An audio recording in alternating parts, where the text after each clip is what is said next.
आनंदाचा सण आहे, निरोपाचा क्षण नाही, शुभेच्छांचा सण आहे, पाऊल बाहेर पडताना रेंगाळणारं मन आहे.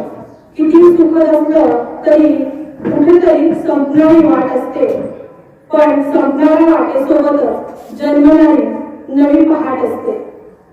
आजच्या हा 10वीच्या शिवचिंतन सोहळ्यानिमित्त आपण या ठिकाणी एकत्र आलो आहोत. त्यासाठी मी सर्वांचं मनापासून स्वागत करते. प्रत्येक यशाचे पाऊल ज्यांच्याकडे होते, जीवन कसे जगावे ज्यांना पाहून कळते, प्रत्येक सत्कार्याला ज्यांचे पाठबळ मिळते, कर्तव्य म्हणजे काय हे ज्यांना पाहून कळते, असे कर्तव्यदक्ष कर्तृत्ववान व्यक्तिमत्व म्हणजे आजच्या कार्यक्रमाचे प्रमुख पाहुणे. आजच्या कार्यक्रमासाठी प्रमुख पाहुणे म्हणून लाभलेले आपल्या संस्थेचे सचिव माननीय श्री साळुंके सर यांचे स्वागत करण्याची विनंती मी आपल्या शाळेच्या मुख्याध्यापक माननीय सर सावंत यांना करते. अशी मी विनंती करते. शाळेच्या मुख्याध्यापक माननीय सर सावंत यांचे स्वागत करण्याची विनंती मी आपल्या शाळेचे श्री कोटुंबकर सर यांना विनंती करते की त्यांनी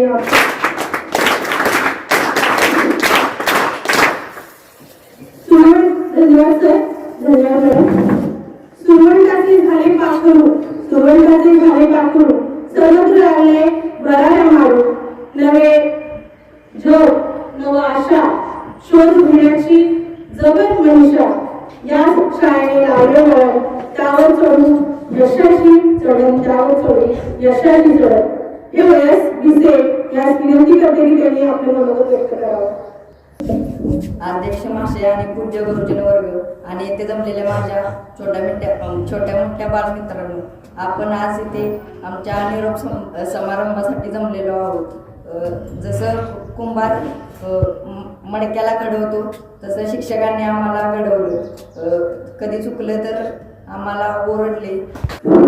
निरोप तुमचा घेत आहे आता दुसरा बोलावा, हृदयामध्ये जगून ठेवेन आपुलकीचा बोलावा. सन्मान्य व्यासपीठाच्या कार्यक्रमाचा अध्यक्ष प्रमुख सर्व शिक्षक आणि माझे विद्यार्थी म्हणून आज आपण जीवनात आशयासाठी उभा आहोत, जिथून मागे वळून पाहणे फारच गरजेचं आहे. आज आपण या ठिकाणी पोहोचलो आहोत जिथे आपण पोहोचण्याचं आपण अनेकदा स्वप्न पाहिलं आहे. होय, तो क्षण आलेला आहे. आज आपले विद्यार्थी म्हणून शालेय जीवन पूर्ण होत आहे. आपण अतिशय आतुरतेने वाट पाहत असलेल्या कॉलेजच्या जीवनाचा सन्मान सुरू होणार आहे. मित्र हो, आज ते समजा की आतापर्यंत जीवन म्हणजे आनंद होता. यानंतरचा येणारा तो संघर्ष आहे. मला वाटते आपल्या जीवनातील सुवर्णकाळ आज संपत आहे. मित्र हो, आज आपण आपल्या याची प्रिय शाळेला सोडून जात आहोत. ही शाळा नसून ज्ञानाचं पवित्र मंदिर आहे.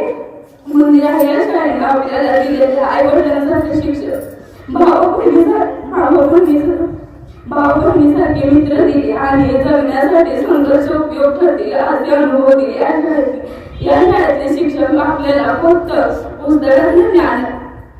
पुस्तकातलं ज्ञानच दिले नाही तर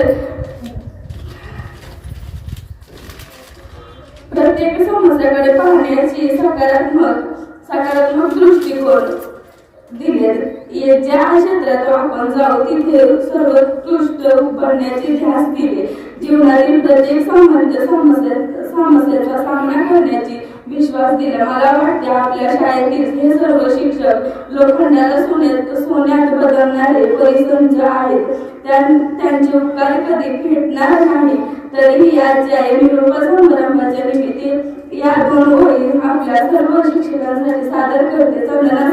चंदनासारखा दिसतो आणि दिव्यासारखा जळतो खऱ्यात शिक्षक मित्र हो. कधी कुणाला कळतो द्यायला शिकवतो विद्यार्थ्यांना आकाश स्थितीचा पार पोहोचण्याचे त्याचा अस्तित्व प्रकाश. या शाळेतल्या शिक्षकांनी आम्हाला पुस्तकातच नव्हे तर पुढे आयुष्यात कसं जगायचं, मोठ्याला कसं आदराने बोलायचं हे सगळं शिकवलं. या शाळेतल्या टीचरांनी आम्हाला शिक्षकांनी आम्हाला सर्व कुठल्या पण समस्येकडे पाहण्याची एक सकारात्मक दृष्टिकोन दिले. या शाळेतलं सचिव सर, या शाळेत माननीय सचिव सर यांची तर आपल्याला आपण त्यांचा उपकार कधी फिटवणार पुढे, कारण की त्यांची एक पाऊल या शाळेकडे असते आणि एक पाऊल आपल्या आपण कसं पुढे जाऊ त्यांना आपल्याला किती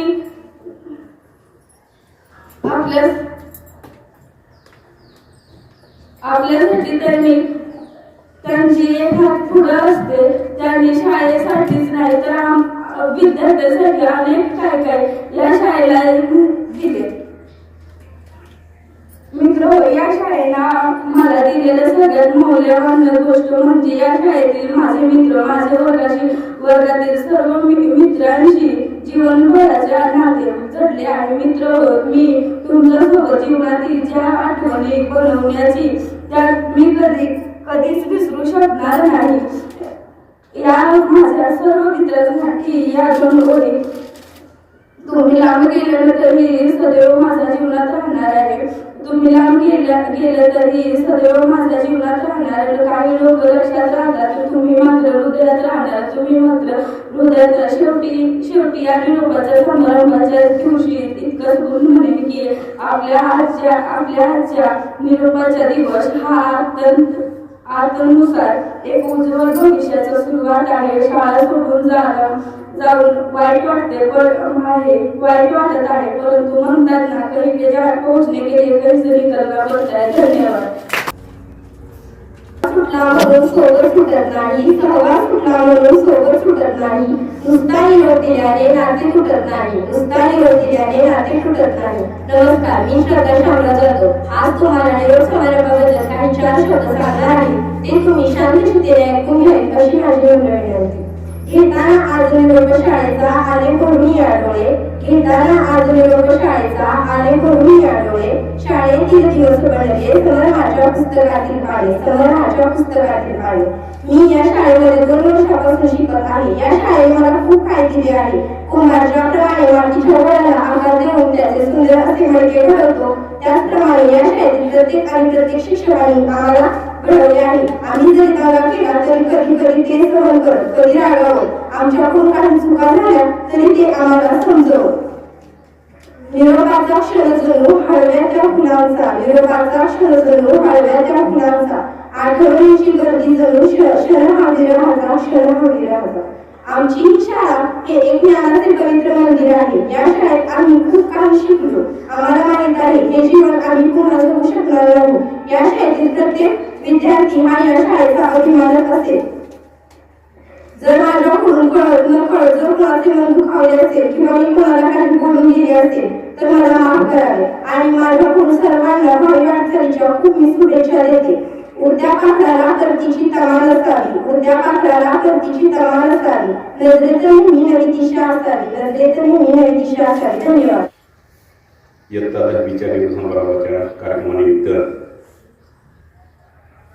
आपल्या संस्थेचे सचिव साळुंखे सर, त्याचप्रमाणे आपल्या शाळेच्या मुख्याध्यापिका सावंत मॅडम, माझे सहकारी सर्व शिक्षक आणि विद्यार्थी मित्रांनो, आज या ठिकाणी आपण निरोप घेत आहोत असं किंवा 10वीला आपण निरोप घेत आहोत असं म्हणत आहोत, परंतु 10वीला निरोप देत नाही तर नवीन जीवनात ते पदार्पण करत आहेत. या ठिकाणी शालेय जीवन जे आहे ते शालेय जीवन संपून ते महाविद्यालयीन जीवन जगण्यासाठी किंवा पुढच्या शिक्षणासाठी ते जाणार आहेत. त्यांना आपण निरोप देणार नाही, कारण ते पुन्हा आपल्याकडे येणार आहेत, येत असतील किंवा आणि ते डॉक्टर विठ्ठल महाने हे लातूरचे ते प्लास्टिक सर्जन म्हणून प्रसिद्ध आहेत.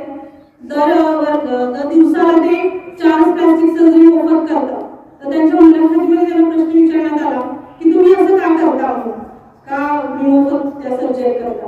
तर त्याने उत्तर दिलं की मी लहान होतो त्यावेळी माझ्या आईने मला एक काम सांगितलं की शेजारच्या काकूंकडे जा आणि एक साडी घेऊन ये त्यांच्याकडून. तर ते गेले आणि साडी घेऊन आले आणि आईला त्यांना वाटलं की आईला आपण विचारावं की आईने साडी काढायला सांगितली म्हणून त्यांनी आईला विचारलं त्यांच्या की आई तुम्हाला का साडी काढायला सांगितली.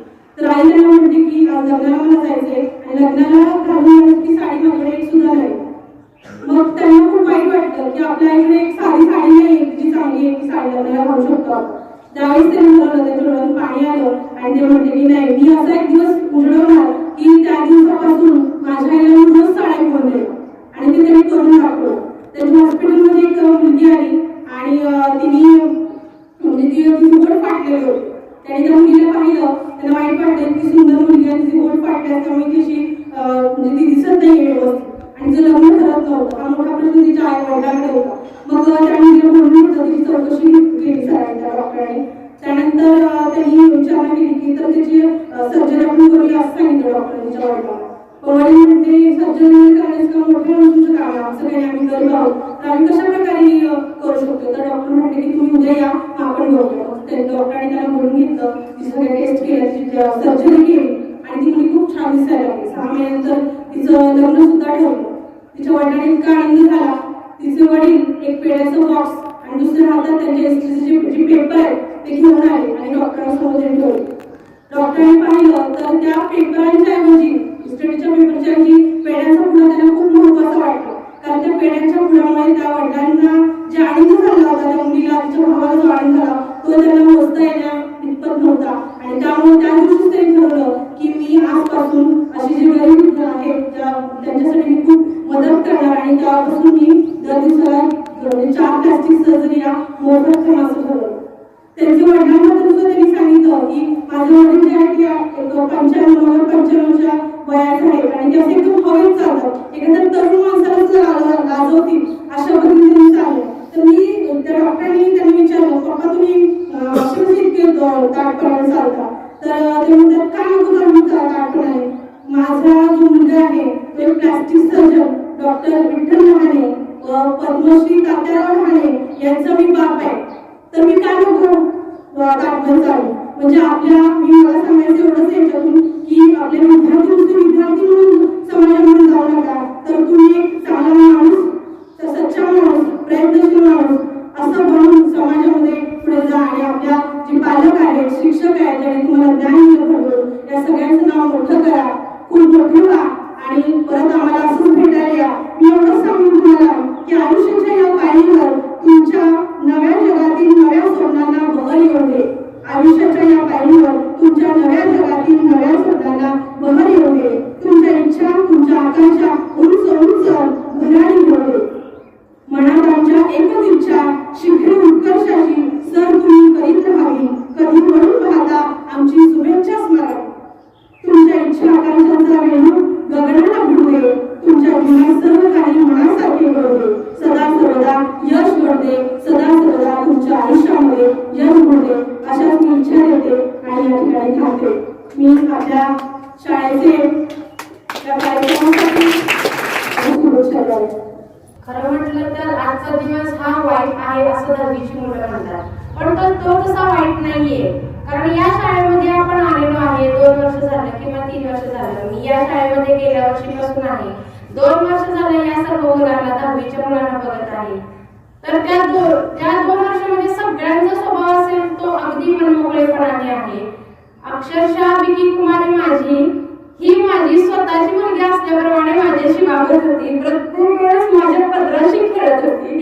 शाळेत आल्यानंतर कधी मी नवीन साडी तर ती नवीन साडी घातली तर तिनं प्रत्येक वेळेस पहिल्यांदा माझं कौतुक केलं होतं आणि प्रत्येक वेळेस ती माझा पदर माझ्या डोक्यावर ठेवायची आणि मला मम्मी असं म्हणत होती.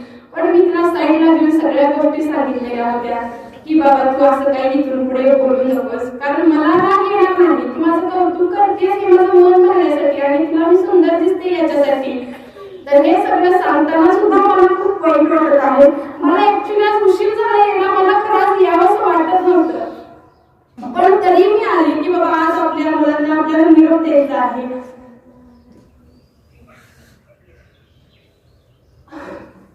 दीक्षा माझ्यासोबत 3 वर्ष झाली आहे. तर तिला मी सगळ्या गोष्टी सांगितलेल्या आहेत, अगदी वैयक्तिक असेल किंवा नसेल तिन्ही गोष्ट मी तिला सांगितलेली आहे. मी प्रत्येक कामामध्ये 10वीच्या मुलांना आणि मुलींना सोबत घेतलेलं होतं, आजपर्यंत त्यांना घेतलेलं होतं. अगदी आता रांगोळी काढण्यापासून सुद्धा आम्हाला मदत कोण करणार हा माझा मोठा प्रश्न. पण सकाळी माझं मन मी सावरलं की बाबा 10वी जरी नसेल तरी 9वीच्या मुली प्लस इतर माझे सहकारी इथे येऊन काही ना काहीतरी मदत बाकीच्या मुलांकडून मुलींकडून करून घेते. मी त्यांच्याकडून अपेक्षा ठेवली होती.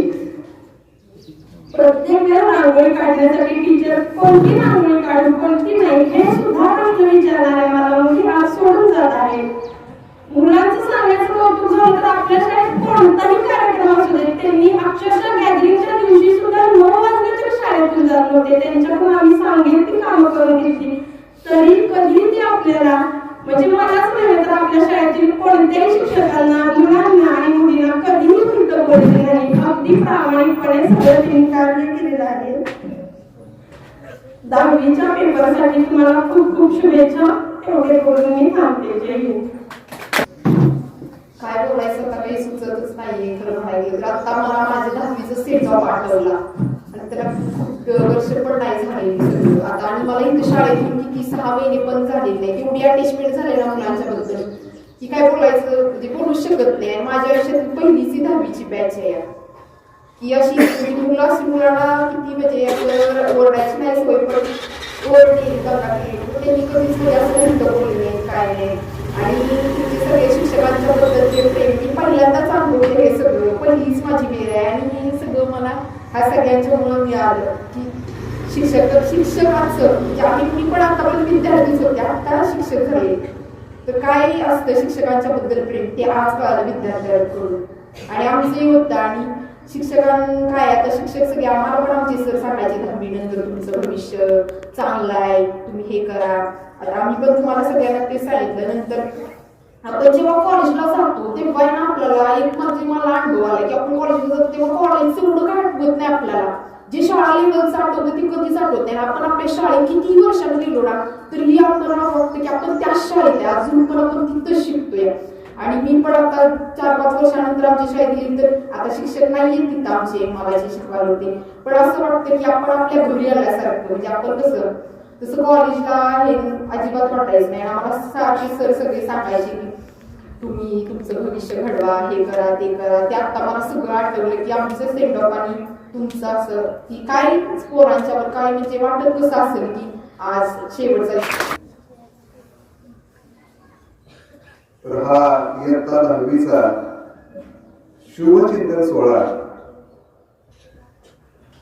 मोठ्या उत्साहात मी म्हणणार नाही कारण माझे भावनात तुम्ही हात घातलात.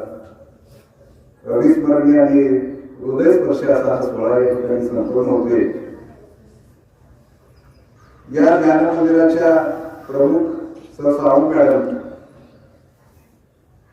त्याचप्रमाणे आम्ही आहोत एकमेकांचे आणि आम्ही आहोत सगळ्यांची अशी भावना असणारी आणि एक हृदयाची ते हृदय घातली आणि सगळी हृदय एक झाली असा असणारा माझा परिवार आणि त्या परिवारातील सर्व सदस्य.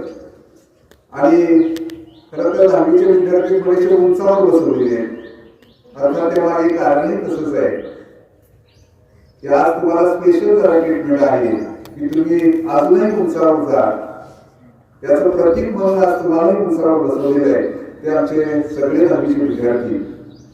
आणि या विद्यालयामध्ये निश्चितपणे आम्ही ज्ञानवंत होऊ यशवंत होऊ कीर्तिवंत होऊ हा विश्वास असणारे आणि त्यासाठी धडपडणारे माझे सर्व इतर विद्यार्थी मित्र होऊ. तसं मला वाटायचं की हा शुभचिंतनाचा सोहळा फारसं टेन्शन घ्यायचं कारण नाही परंतु आज तुम्ही मला लक्षात आणून दिलं की हा सर्विसकर स्वरूपाचा सोहळा आहे. एका डोळ्याला असं आहे एका डोळ्याला पण आहे ठीक नाही. अशा पद्धतीचा हा सोहळा आहे हे तुम्ही खरंच दाखवून दिलं. आणि तसं पाहिलं तर निरोप हा घ्यावा लागतोय. निरोप घेतल्याशिवाय ओढ पण निर्माण होत नाही. आणि मग पहिल्यांदा आला प्रेयस 10वीला तुम्हाला वाटते कालपासून तयारी करत असेल कदाचित मला काय बोलायचं काय वगैरे गेली नसतेस. आणि पुन्हा आल्यानंतर असं झालं की आता बोलायला शब्दच नाही. कारण जेव्हा भावना दाखवून येतात तेव्हा अशी अडचण येते. परंतु त्याच्या भावना समजल्या की त्याचे शाळेवर किती प्रेम आहे. आणि दुसरी तर माझी लाडकी मुलगी खरंच तिला माझ्या सुद्धा डोळ्याच्या आपल्यामुळे केल्या ती दीप्ती. ती मला वाटते कालपासून खूप रडून घेतला असेल आणि तिथून इथपर्यंत येताना सुद्धा तिचा मुलगा होता एक मोठा. आणि खरंच तिने आसरूंना वाट मुलगा मला वाटते आपल्याकडेच खूप मोठा आहे. मनस्वत खेळतात सगळे खेळतो ना तुम्ही. अगदी हवाभूत झालेला असता तेव्हा लक्षात येतं की अरे माझ्या शाळेत खेळाडू पण खूप आहे. यांच्यातून खेळाडू पण खूप होणार आहे. म्हणजे खेळाडू होण्याची क्षमता सुद्धा तुमच्यामध्ये आहे याची जाणीव होते. अनेकदा मी पाहतो येतो सांस्कृतिक कार्यक्रम मध्ये झाला. मी तर कोणाला जातो तुमचा कार्यक्रम खरंच. कारण 2-4 दिवस माझ्या तोंडात एकच कुणी पण बोलू आमचा कार्यक्रम सुंदर झाला बरं का. आमची बोल फार हुशार आहे. जिथं तिथं मी हेच सांगतो आणि खरंच सुंदर झालं आपला कार्यक्रम. आणि त्यामध्ये नाटक सादर काहींनी केलं नाही की नाही. काहींनी डान्स अतिशय सुंदर सादर केला. अतिशय तो व्हिडिओ सुद्धा मी स्वतः 2-3 वेळा पाहिला तयार केलं. खूप बरं वाटलं. इतका सुंदर तुम्ही कार्यक्रम सादर केला. आणि तो कार्यक्रम तुमचा पाहत असताना मला जाणवलं अरे इतका सुंदर डान्स करणाऱ्या माधुरी दीक्षित आमच्यात पण आहे. नक्कीच आहे हे का नाही. का नाही तुमच्यात आमच्यात पण घडलेले आहेत माधुरी दीक्षित. काही मुलं सुद्धा खूप डान्स चांगली करत होती. म्हटलं आहे जितेंद्र आणि कपूर सुद्धा छोटे आमच्यात पण घडलेले तेही लक्षात आलं. काही गाणारे मुली खूप चांगलं काही गायलं. त्यावेळी लक्षात आले की तिथं सुद्धा आपली लता मंगेशकर काहीच्या दर्जेने किंवा इतर समजा याचा अर्थ लक्षात घ्या की आणि प्रत्येकाला वेगळी कला आहे. एकाला गाता येते तर एकाला चांगलं खेळता येते. एकाला चांगलं खेळता येते दुसऱ्याला अभ्यास करता येतोय. प्रत्येकाकडे वेगळी कला. आणि जेव्हा मुलं हुशार मुलं असतात कारण गुणवंत विद्यार्थी ही खरं तर ती शाळेची खूप मोठी संपत्ती असते. आणि ही मुलं जेव्हा बऱ्याच ठिकाणी जिंकतात ना तेव्हा तर मिळणारा आनंद वेगळा आहे. तेव्हा लक्षात येतं की या मुलांतून कोणी डॉक्टर होईल, इंजिनियर होईल, वकील होईल, न्यायाधीश होईल. म्हणजे सगळ्या प्रकारची मुलं तुमच्यामध्ये आहेत. प्रत्येकाला वेगळे गुण आहेत आणि त्या गुणांना वाव मिळाला पाहिजे याची मात्र नक्की जाणीव होते. नाही एक दुसऱ्यासारखं असत नाही. प्रत्येक मुलगा वेगळा आहे, प्रत्येक मुलगी वेगळी आहे. का नाही तुमच्याबद्दल असं वाटत तुम्हाला पूर्ण वेगळं आहे. बघा की एका झाडाची 2 पानं घ्या आणि ती एकमेकांना बसवून बघा. आपलं झाड वाढलं तुम्ही तरी त्या पानं कधीही जुळणार नाही. म्हणजे एका झाडाची 2 पानं सुद्धा सारखी नसतात. ही निसर्गाची देण आहे आणि आपण सुद्धा निसर्गाची देण आहे. आपल्यात वेगळेपण आहे. मग आपल्याला पृथ्वीवर पाठवले कशासाठी. ज्यानं चोर केली तो चारा पण करतो. तुमच्यामध्ये अंगभूत गुण काहीतरी टाकतो. फक्त त्या गुणाचा काय केलं पाहिजे तुम्ही शोध घेतला पाहिजे. शांतपणे तटस्थ विचार करायचा. अरे माझ्यात काय चालू आहे. आठ लोकांवर बघायचं माझ्यात काय चाललंय. मी काय होऊ शकतो. कुणाला वाटलं खेळाडू होईल ठीक आहे. कुणाला वाटलं मी खूप चांगली डान्सर होईल चांगली गोष्ट आहे ना. कुणाला वाटलं मी अभियंता होईल. आपल्यात काय घडलंय ते तुम्ही शोधा आणि त्या शोधल्यानंतर नक्की सापडेल तुम्हाला. कारण ते सहजही सापडत नाही तुमच्यात काय चाललंय. समजा एखादं दुर्बल आहे ते म्हटलं मी खेळातच भाग घेईल तर गेम उपयोग होईल का. त्याची काय आवड आहे, त्याची क्षमता काय आहे ती त्याच्याची त्याला ती शोधा आणि शोधल्यानंतर तुमचं ध्येय निश्चित करा की मला हे करायचंय.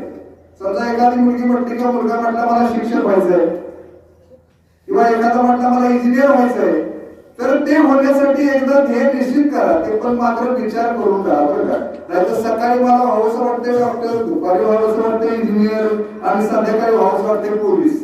आता ते काय व्हायचंय ते काहीच नाही होणार आहे की नाही. तुम्ही नक्की काय व्हायचं ठरवलं पाहिजे. म्हणजे आपलं ध्येय जे आहे ते निश्चित केलं पाहिजे. 10वीत आल्यावरच करू नका 5वी पासूनच करा आणि त्याच्या पाठीमागे लागायचं भरपूर ध्येयाच्या. आणि मग ध्येय निश्चित झाल्यावर काय केलं पाहिजे आपल्याला प्लॅनिंग केलं पाहिजे. काय करायला पाहिजे की नाही. प्लॅनिंग महत्वाचं असतं. नाहीतर मग काय आईने सांगायच्या आधी परत सुटले नाही. दुकानापर्यंत पोहोचते परत मागे ते आई तू काय म्हणत होतीस नाही पण आधीच ऐकायचं नाही. म्हणजे प्रश्न कसा येतो नुसतं पळून काय उपयोग आहे का. म्हणजे आपलं प्लॅनिंग असलं पाहिजे की आपण नेमकं काय केलं पाहिजे. तर प्लॅनिंग हे किती महत्वाचं असतं हे तुम्हाला एका उदाहरणावरून मी समजून सांगतो. बिल गेट्स कदाचित नाव ऐकलं असेल. तर बिल गेट्स असं 12वी नापास पडलं अमेरिकेत. त्यानं काय केलं, जगामध्ये सगळ्यात हुशार टाकी गोळा केली, अति हुशार कोण, आणि त्यानं सांगितलं की आपल्याला असं असं करायचंय तयार. आणि त्यातून संगणकाची निर्मिती झाली. संगणकाचा जनक असं त्यांना म्हटलं जातं बिल गेट्सना. आणि मग संगणक निर्मिती झाल्यावर जगाला एक वेगळी देणगी दिली ना त्यांनी. संगणकामध्ये काय काय असतं तुम्ही आता पाहताय की नाही. पण संगणकाचा शोध लागल्यानंतर त्याला फोरेन पैसा सगळ्या जगातून यायला लागला प्रोडक्शन तयार झाल्यावर. आणि मग जगातला सगळ्यात श्रीमंत माणूस म्हणून त्याची ख्याती निर्माण झाली. परंतु काही माणसं तत्वाला धरून असतात. ठराविक कालावधी झाल्यानंतर म्हटले आता मी खूप काही केले, आता मला जरा बाजूला गेलं पाहिजे. त्यातून रिटायरमेंट घेतली त्यांनी. आणि रिटायरमेंटच्या कार्यक्रमात त्यांना मुलांचं चालू असताना विचारलं गेलं की गेट्स साहेब तुम्ही जे एवढं प्रचंड मोठे यश मिळवलं ते नेमकं काय केलं असं तुम्ही. तर ते म्हणले फारसं मी काय केलं नाही, माझ्या यशाचं गमक अतिशय छोट आहे. काय गमक आहे, तर मला जर दिवसाचा 1 तास मिळाला, बघा 1 तास, तर मी काय करतो, एका तासामध्ये 50 मिनिटं त्या काय करायचंय, कसं करावं लागेल, काय अडचणी येतील याचा सगळा प्लॅनिंग तयार करतो. आणि शेवटच्या 10 मिनिटात मी काम करतो. म्हणजे आपल्याला प्लॅनिंग कसं केलं पाहिजे लक्षात आलं का तुमच्या, की प्लॅनिंग अतिशय बारकाईने केलं पाहिजे. आणि मग त्याच्यानंतर कार्यवाही करायची. कार्यवाही करत असताना अब्दुल कलाम साहेब म्हणतात बघा की काय करायचं, झोपल्यावर स्वप्न बघू नका, कारण ती खोटी असतात. मग स्वप्न कशी बघा, उघड्या डोळ्यांनी बघा. आणि ती स्वप्न पूर्ण करण्यासाठी आपल्याला काय केलं पाहिजे, झोपच आली नाही पाहिजे. अशा पद्धतीने आपल्याला काम करावं लागेल. मग हे काम करत असताना, कार्यवाही करताना अतिशय काटेकोरपणे करा. कार्यवाही करताना थोडा धीर पण धरायचा, नाही का. नाही एखादा म्हणणार मला इंजिनियर व्हायचं, आठवडाभर अभ्यास करून पुन्हा मेल कशाचं नाही मला ते जमणार, असं नाही करायचं. लक्षात आलं, कार्यवाही करताना अडचणी येणार आहे, धीर धरला पाहिजे. थोडा वेळ थांबावं लागेल. एका रात्री काय तालीमात बांधून होत नाही, होईल तर माझं बांधून.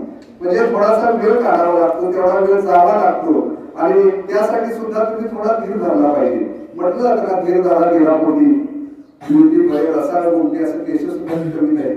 मग चांगली फळं मिळण्यासाठी तुम्हाला काय करावं लागेल याचा सुद्धा तुम्ही विचार करा. वेळेचं महत्व तुम्हाला सांगायला नको, नाही का. नाहीतर हल्ली जी फॅशन आहे, उठतोय 9 वाजता सकाळी आणि बाता मारतोय मोठ्या मोठ्या, अशा बातांनी काय होणार आहे, होईल काय.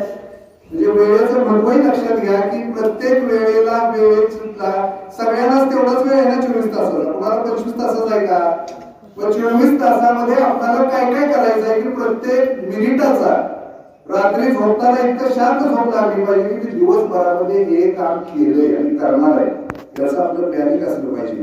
म्हणजे वेळेचं महत्व सुद्धा समजून घ्या. वेळ घालवू नका वाया कुठेही.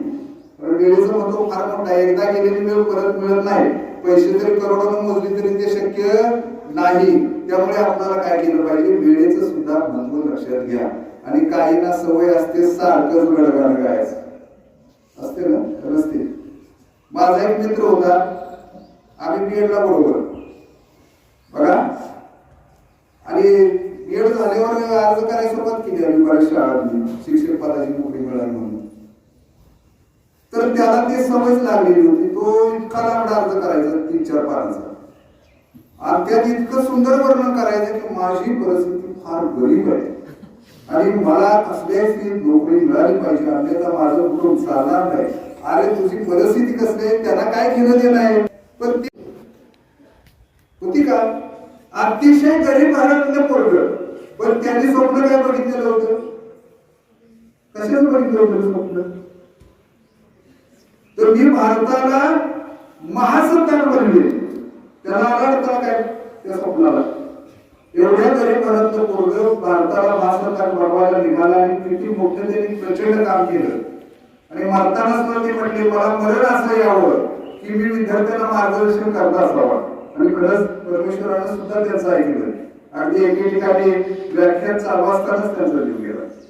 म्हणजे लक्षात घ्या की गरिबी नाही कोणाला करायचे, कारण ते कोणाला मग समजा हे रडण्यात काय अर्थ नाही, रडणारा कधी जिंकणार नाही, जिंकणारा काही रडत नाही. त्यामुळे आपण सुद्धा कसलं आपण असलं पाहिजे हे तुम्ही ध्यानात घ्या. आता अधिक मी बोलत नाही, परंतु कधी कधी मला असं शांतपणे बसल्यावर असं वाटतं की आपल्याला जर खरंच यशस्वी व्हायचं असेल तर आपण काय करावं. तुम्हाला काय वाटतं आपण समजा जर यशस्वी व्हायचं असेल तर काय करायला पाहिजे? काय तुम्हाला वाटतं साहेब सांगा बरं. तुला काय वाटते बा, तुला यशस्वी व्हायचं भविष्यामध्ये काय करावं लागेल? प्रयत्न करावे लागतील, बरोबर आहे. तर यशस्वी होण्यासाठी नुसते प्रयत्न उपयोगाचे आहेत का? तर त्याच्यामध्ये दोन गोष्टी विचारात घेतल्या पाहिजे की सकारात्मक बाबी आपल्या जीवनामध्ये काय असल्या पाहिजे आणि नकारात्मक काय असल्या पाहिजे, चांगल्या गोष्टी कोणत्या असल्या पाहिजे, वाईट गोष्टी कोणत्या असल्या पाहिजे, याचा विचार आपण केला पाहिजे. मग चांगल्या गोष्टी जास्त पाहिजे का वाईट गोष्टी जास्त पाहिजे? चांगल्या गोष्टी जास्त असल्या पाहिजे, बरोबर आहे. चांगल्या गोष्टी आपल्यामध्ये अधिक असल्या पाहिजे आणि वाईट गोष्टीचा अतिशय कमी भाग असला पाहिजे. मग आता चांगल्या गोष्टी कोणत्या? एखादं काम करत असताना प्रचंड आत्मविश्वास असला पाहिजे.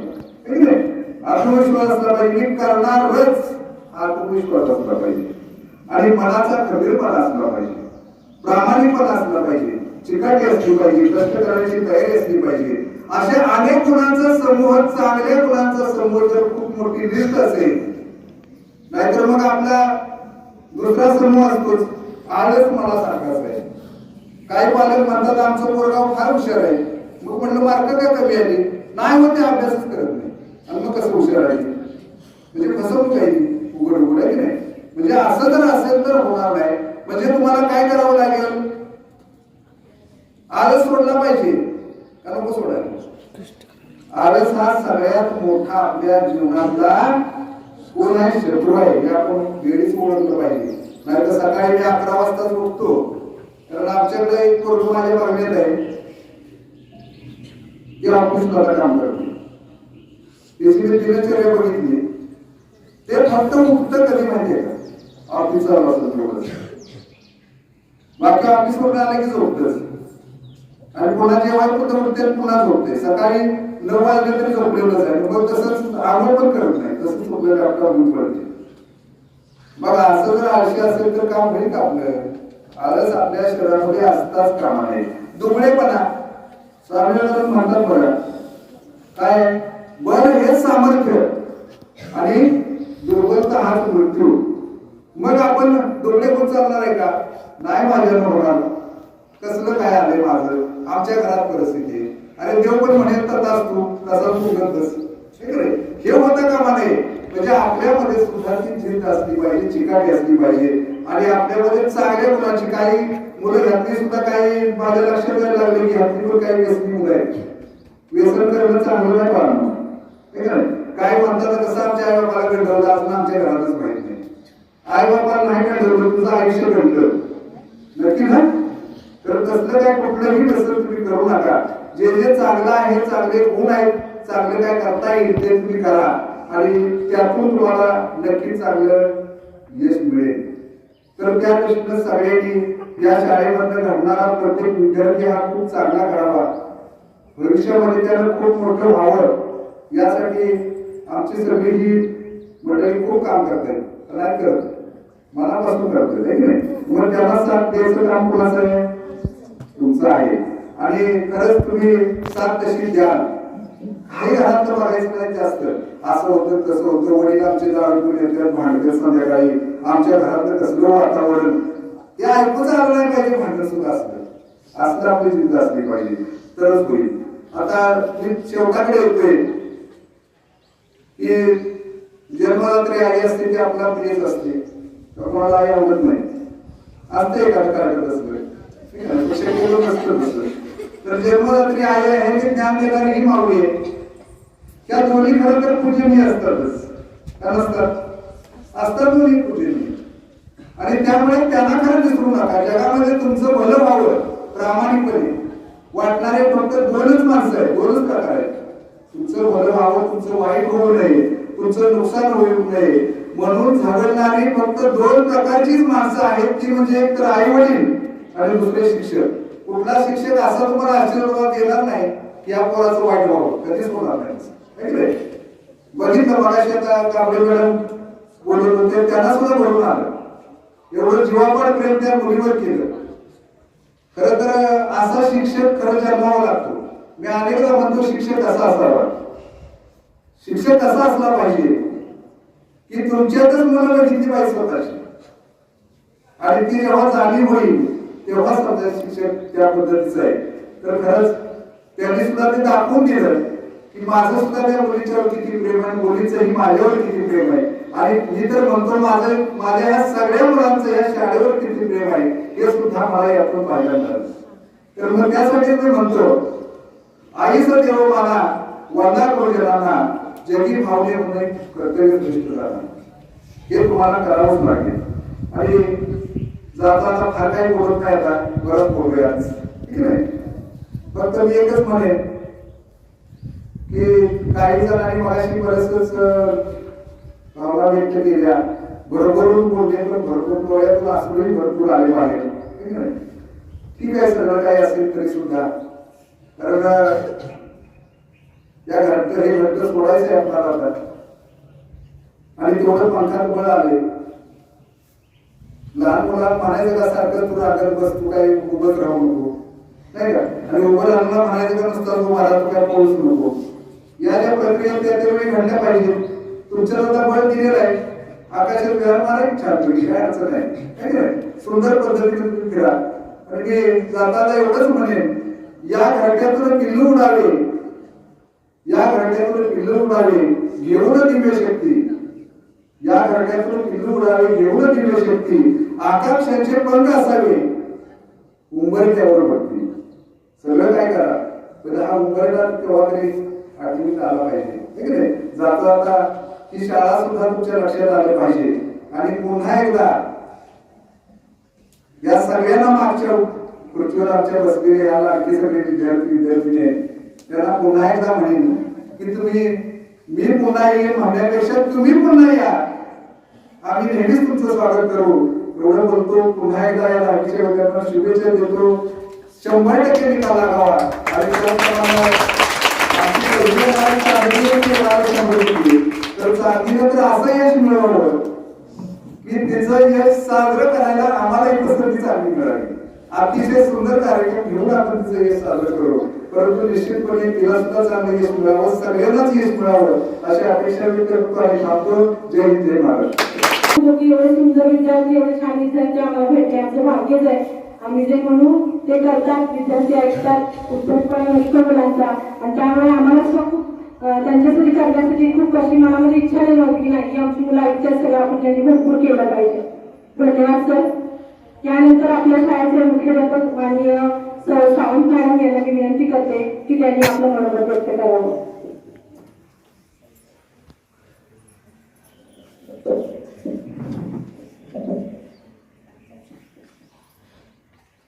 सह्याद्री शिक्षण संस्थेचे न्यू स्कूल अगस्तीनगर या विद्यालयामध्ये आज SSC शिवचिंतन सोहळा हा कार्यक्रम या ठिकाणी पार पडत आहे. आणि या कार्यक्रमासाठी उपस्थित असलेले आपल्या संस्थेचे सचिव आमचे मार्गदर्शक सन्माननीय साळुंखे सर, उपस्थित असणारे सर्व माझे सहकारी, इयत्ता 10वीचे विद्यार्थी आणि इतर सर्व विद्यार्थी आणि विद्यार्थिनी.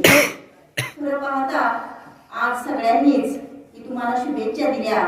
जीवनामध्ये जगत असताना आपण यशस्वी व्हायचं आहे आणि यशस्वी होण्यासाठी ज्या काही यशस्वी होण्याच्या ज्या पायऱ्या आहेत त्याला आपण म्हणू किंवा त्याच्या काही स्टेप्स आहेत की यश म्हणजे काय आणि यश म्हणजे यशाचं गमक जे आहे ते यशाचं गमक कशामध्ये आहे याचा सविस्तर विविध उदाहरणांच्या द्वारे आपल्या संस्थेचे सचिव आपले मार्गदर्शक यांनी विविध उदाहरणांचा दाखले देऊन गोष्टींच्या माध्यमातून आणि उदाहरणांच्या माध्यमातून आपल्या सर्वांच्या पर्यंत विद्यार्थ्यांच्या पर्यंत पोहोचवलेला आहे. एक गोष्ट आपण पाहतो की जीवनामध्ये जगत असताना सकारात्मक दृष्टिकोन बाळगणे ज्याला आपण पॉझिटिव्हिटी म्हणतो की एकच गोष्ट दोन प्रकारे पाहिली जाते, एक पॉझिटिव्हिटी आणि दुसरी निगेटिव्हिटी. म्हणजे सकारात्मक दृष्टिकोन जेव्हा आपण बाळगतो किंवा एखाद्या गोष्टीकडे आपण सकारात्मक दृष्टीने पाहतो त्याच्यामध्ये आपण ती गोष्ट करण्यासाठी त्याला आपण गोल म्हणतो की त्याच्यामध्ये अनेक गोष्टी आहेत करण्यासारख्या. पण जेव्हा जर आपण त्याचा खोलवर जाऊन विचार केला तर त्याच्या सगळ्या चांगल्या बाजू आपल्याला दिसतात. पण जेव्हा आपण त्याचा विचार नाही करत, बरोबर विचार करतो, त्यावेळेला आपल्याला त्याच्यामध्ये असणारे जे नकारात्मक जी बाब आहे ती आपल्या पुढे येते.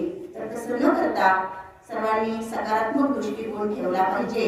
आणि अनेक उदाहरणं सुद्धा सरांनी सांगितलेली आहेत की ज्यामध्ये APJ अब्दुल कलामांचं उदाहरण दिलेलं आहे. कोलंबसनं शोध लावला, त्याच्यामधून काय घ्यायचंय आपण, तर जे ध्येय आहे ते ध्येय आपण निश्चित करत असताना, त्या ध्येयाकडे वाटचाल करत असताना आपण आतापासूनच प्रयत्न चालू ठेवले पाहिजे.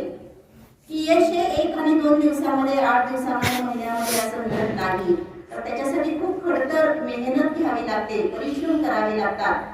अनेक गुणांचा जो समुच्चय आपण म्हणतो, चांगले गुण आहेत की ज्याच्यामध्ये प्रामाणिकपणा आहे, मेहनत आहे, जिज्ञासा आहे, परीक्षेच्या उभरठ्यावर आहे, एका नव्या वळणावर आहेत. ते तिच्या शालेय जीवन संपून जे कॉलेज जीवन आहे, एक वेगळा टप्पा जो आहे ज्याला आपण टर्निंग पॉइंट म्हणतो, त्या टर्निंग पॉइंट कडे आहेत. आता शालेय जीवन अभ्यासत असतात, 5वी ते 10वी असेल, 8वी ते 10वी असेल, तुम्ही 5 वर्ष राहता, तुम्ही 6 वर्ष. आपले विद्यार्थी जर पाहिले तर 8वीला इथं काही आलेले आहेत, 3 वर्षे या विद्यालयामध्ये ते राहिलेले आहेत. अनेक गुणांचा त्यांनी या ठिकाणी अभ्यास करत असताना त्यांना चांगले अनुभव आलेले आहेत. ज्ञानाची शिदोरी त्यांना इथे मिळालेली आहे. शिक्षकांनी वेळ प्रसंगी, की शिक्षकाचं ते कामच आहे, त्याचं कर्तव्य आहे विद्यार्थ्याला घडवणं आणि त्याच्या अंगी चांगल्या गुणांचा कसा त्यांनी अंगीकार कसा करावा यासाठी सतत त्यांना प्रेरणा देणं, प्रोत्साहन देणं. चांगल्या वाईट गोष्टी आहेत त्या त्यांना समजावून सांगितलं. आणि आमची आताची चालू वर्षाची SSCची बॅच जी आहे, अनेक गोष्टी आम्ही त्यांना सांगितल्या, चांगलं वाईट पटवून दिलं. आणि कधीही कुठल्याही विद्यार्थ्यांच्याकडून मात्र असं काही नाही की तुम्ही हे काय सांगताय, तर निमूटपणानं खरंच खूप आदर्श असे विद्यार्थी आहेत ते. आणि कुठल्याही शिक्षकानं एखाद्या वेळेस काय चुकलं असेल, रागाने एखादा पाठीवर एखादा धपाटा दिला असेल किंवा आणखीन एखादं काही कडू बोलणं झालं असेल, पण पुन्हा परत नव्यानं, तर तुम्ही चांगले विद्यार्थी घडायचंय, तुम्हाला स्पर्धेच्या युगामध्ये जायचंय. आणि स्पर्धेच्या युगामध्ये जात असताना येणारी नवीन आव्हानं जी आहेत, ही आव्हानं पेलण्याची क्षमता तुमच्यामध्ये निर्माण व्हायची आहे. आणि ती जर निर्माण व्हायची असेल तर येणाऱ्या काळाला, येणाऱ्या संकटांना न घाबरता निर्भीडपणे त्याला तोंड दिलं पाहिजे, जग ओळखायला शिकलं पाहिजे. अनेक चांगल्या व वाईट गोष्टी असतात, चांगलंच तेवढं घ्यावं आणि चांगल्यांची संगत करावी. परीक्षेला जात असताना भयमुक्त वातावरणामध्ये निर्भीडपणानं कुठल्याही प्रकारचा ताणतणाव विरहित परीक्षेला सामोरं जायचं आहे. वेळेचं नियोजन करायचं आहे आणि वेळेचं नियोजन करून आपल्याला वेळेमध्ये तिथं कसं पोहोचता येईल याचाही विचार करायचा आहे.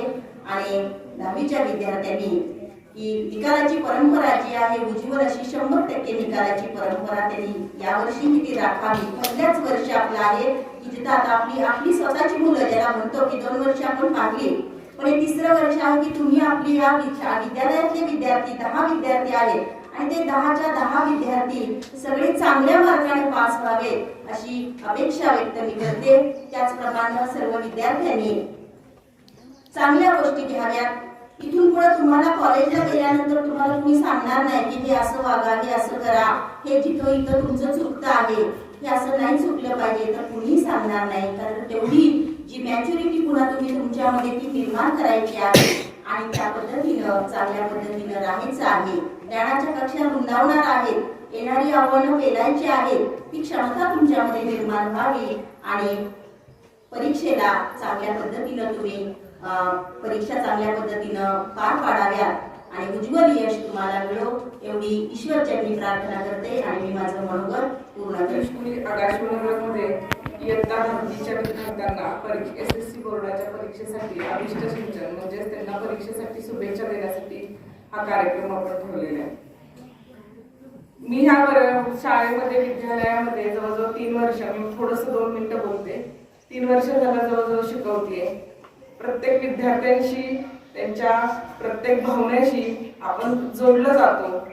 मी 2 दिवस झालं मी 10वीत असताना मी काय काय मला वाटत होतं ते सगळं आपल्या फ्लॅशबॅक झाल्यासारखं होत होतं. आपल्या आयुष्यात येणाऱ्या दोन गोष्टी आहेत ज्या आपण आयुष्यभर कधीच विसरत नाही. एक तर आपल्याला जन्म देणारी आई आणि दुसरी म्हणजे शिक्षक.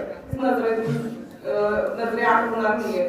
आणि आजच्या कार्यक्रमासाठी उपस्थित असणारे आपल्या शाळेचे सचिव माननीय श्री साळुंखे सर, माननीय मुख्याध्यापिका सौ सावंत मॅडम, सर्व शिक्षक, विद्यार्थी आणि सर्व 10वीचे विद्यार्थ्यांना मी शुभेच्छा देऊन हा कार्यक्रम संपला म्हणून जाहीर करते. धन्यवाद.